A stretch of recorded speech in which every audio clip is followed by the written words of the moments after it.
होळी बरोबर यांचे मित्र परिवार, नातेवाईक, आप्तेष्ट व सहकारी या सर्वांचे मी आमच्या पेठ ग्रामस्थांच्या वतीनं वेगवेगळ्या घरांच्या वतीनं स्वागत करतो.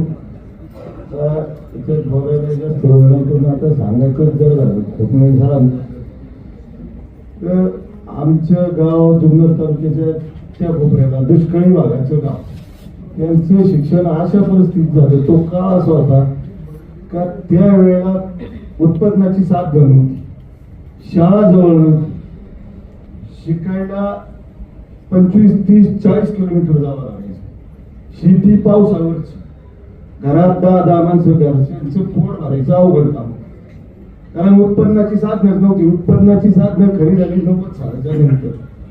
त्यांचा जन्म असेल 67-68 सालचा. त्यावेळेला 3 रुपये रोज होता, 2 रुपये रोज होता आणि कामं फक्त 3 महिनेच असायची पावसाळ्यात शेतीवरची. शेती भरपूर त्यांना पहिल्यापासून, पण 4 महिने शेती, एकच पीक निघायचं. दुष्काळ निघाला, साल खरा 3 वर्ष सुधारायला लागायचे. अशा काळात त्यांनी शिक्षण घेतलं. शाळा त्यांच्या घरापासून 3 किलोमीटर पायी जायचं, मोटरसायकल सोडा सायकल सुद्धा नव्हती कोणाकडे. अशा काळात त्यांनी शिक्षण घेतलं.